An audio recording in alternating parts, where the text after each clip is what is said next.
Happy holidays. You too, Juan. Juan, Steve has said in recent days that just everybody has to keep ready depending on the night you may be called upon. I mean, you weren't playing much, and now you came up huge in the fourth quarter on both ends. How do you approach that? Just stay ready all the time? Yeah, I mean, just being a professional. I mean, like I said before, I'm a grown-ass man, and things aren't always going to go my way or the way that I want them to. And, life is about how you respond to, different situations, adversity, whatever you want to call it. And so I just always try to be the best responder to situations. I mean, 28 years old, NBA, no boys allowed, right? So I just try to approach every situation as an adult in a mature manner. And the fact of the matter is we have a amazing team with a bunch of amazing players. And, I mean, there's not too many minutes out there because we have such a good team. And so just being a professional, my role is my role, and I'm accepting of that. And I'm, ready to come in and, support and pick up my team whenever I have the opportunity to do so. And so it's a lot of fun. I'm having a ton of fun. Don't really care about, the minutes, whether I played this day or that day. Yes, everybody wants to play more, but all you can do is control what you can control and approach the situation, in the right way. So, yeah, just being a professional. As far as perspective goes, Steve said you could be a starter, you could be the 8th man, you could be the 12th man, but he always knows what he's going to get when he puts you on the floor. And I was wondering if you could sort of self-define what your teammates are going to get when you're on the floor. They're going to get a junkyard dog. I'm not afraid to, do the dirty work, whatever it is. I'm just going to play hard all the time. I love this game, and I'm appreciative of having the opportunity. I know you guys are probably getting tired of hearing me say that, but I come from humble beginnings, and I'm always thankful to wake up and be able to play basketball. And, I still walk in this building every day and say, damn, I get to play for the Warriors.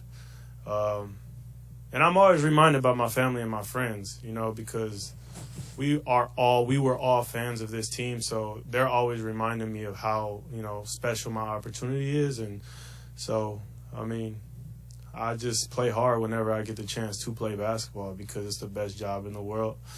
And this game can be taken from you at any moment. We step out on that floor and risk our bodies every day. And so, you don't want to get a piece of humble pie, taking it for granted. So just going to play hard and try to be a cerebral player, a smart player on the floor and make, the right decisions and take care of the ball.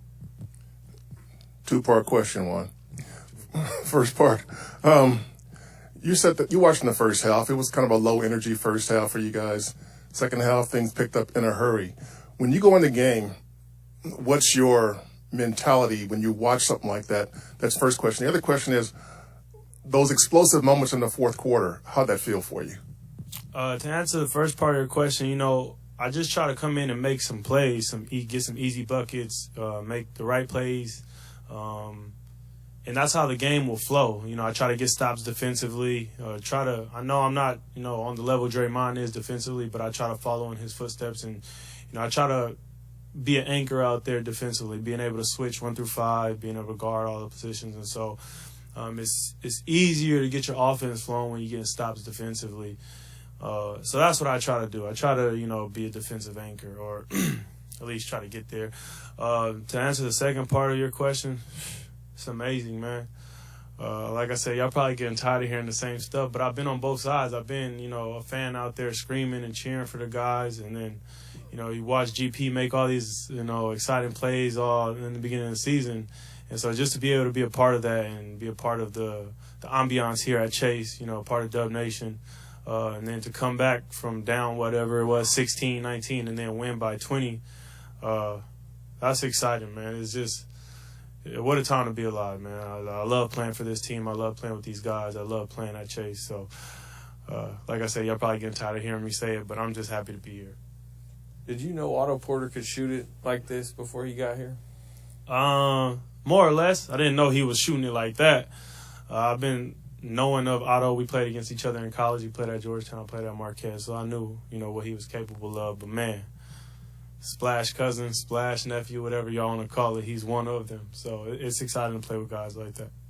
What's it like when you and GP2 are out there together? It does seem like there's obviously an amping up of the defensive energy. Do you feel that when you're with him? Do you feel some kind of connectivity with him? Yeah, there's just like a connection because we know that's our job. You know, our job is to be solid, be tough, get stops, take care of the ball, make exciting plays, get the 50-50 balls, you know, just come in and do our job. And so we talk to each other, we lift one another up. I'm very, very, very happy and excited for him and, you know, how he's kind of seeing a breakthrough in his career. You know, he's been trying to get, you know, some stability for a long time. So, you know, we're out there, we're talking to each other, we're amping each other up and supporting one another. And I know, like, I can pressure the ball because I got guys behind me like Draymond, like GP, you know, Wiggins, you know, a bunch of long, athletic guys who are, you know, defensive monsters. So it just makes the game a little easier, and, you know, when you can trust your teammates. Are you surprised it got chippy like that with Niang out there? Nah, man, you know, he's a cool dude. I know him for some time. All that stays on the floor. We know. I mean, it ain't nothing. It's just some chippiness in basketball, man. Competitive spirit. Juan, Andrew has said that Minnesota game was sort of a turning point for him, and Steph just told us that he lets Andrew dunk on him whatever every day or however many times just to keep him motivated, and pretends he's, you know, letting him go over Towns again. Have you seen these moments, and how funny is it, and is Andrew thriving with that?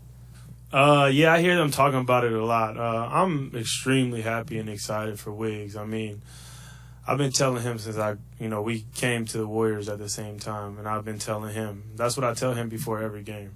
I tell him, you can be one of the top players in this league because there aren't too many players who can play both sides of the ball like he can. And so I've been reminding him of that every single day since we've been here. I'm a huge fan of his. I got the chance to play against Wiggs in 2015 when I first played FIBAs. And I just remember how much of a monster he was for Canada against, you know, Team Mexico. And so his abilities are extremely impressive. And so, you know, it's just a matter of him putting it together and finding, you know, his mojo. And I think he's got that. So I'm excited for him. He's a good dude. He's deserving of all of that stuff. But I want to see him take another step because, like I said, I believe in him. I believe he can be a top 10, top 15 player in this league. He can really play both. He can dominate both sides of the ball. There aren't too many guys you can say that about. He can guard 1 through 5, strong, athletic. And so I just try to, you know, light that fire under him every day just to remind him, like, don't take any plays off. Dominate both sides of the ball.